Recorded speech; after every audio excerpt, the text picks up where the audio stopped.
Hi there. Welcome to Anonymity 1D. My name is Dave. I have type 1 diabetes. I am Susan. And this is my daughter Mia, who has type 1. This is my friend, Brooke. And my name is Lisa. I am a diabetes educator and also have type 1. In this video, we learn about forming ketones even with normal blood sugars. Please remember that this is for informational purposes only and not meant to replace your doctor or care team. Susan, thank you for picking up Brooke from school. No problem. The girls are just finishing their snack. Lisa and I were talking about ketones with normal blood sugars. Mia had a stomach bug last month, and I did not know about checking ketones until I called the clinic and they advised me to. This will be good for me too. I learned about this many years after my diagnosis, but I am still not clear as to why it happens. This is not well known, but it is so important to be aware that you can get ketones with normal blood sugars. This typically happens when you are not eating enough carbs, like when you have a stomach bug. Let's look at this closer. When you have a stomach bug, our body needs more glucose to fight the infection. If you are not able to eat carbs to provide that glucose, then the stress hormones get to work. The stress hormones are like keys that release stored glucose and also convert protein to glucose. If that is not enough, then they break down fat as a backup energy source. As fat breaks down, ketones are formed.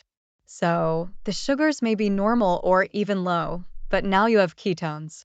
Ketones with normal or low blood sugars are called starvation ketones. A blood sugar below 70 milligrams per deciliter, or 3.9 millimol per liter, is considered low, but the reference range for normal blood sugars can vary slightly.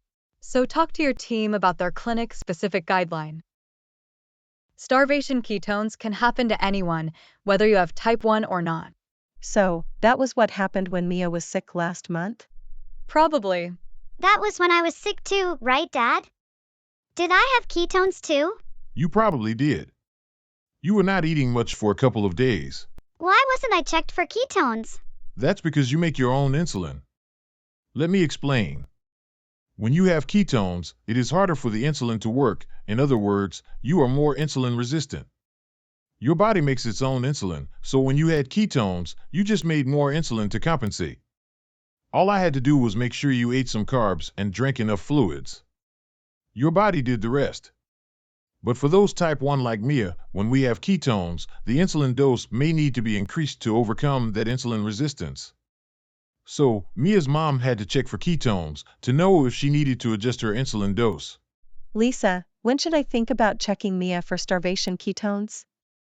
Anytime she has a stomach bug, feels nauseous, or starts vomiting, you should check her for ketones. This is even if her sugars are normal or low. Treating ketones with normal sugars is different than when your sugars are high. Let's go over that later. Sounds good. Time for Brooke and I to head home too. Lisa, thank you for explaining starvation ketones. We hope this gave you a better understanding of starvation ketones. Again, please remember that this is for educational purposes only and is not meant to replace your doctor or care team. Check out our other videos. Don't forget to like and subscribe to our channel. Thank you.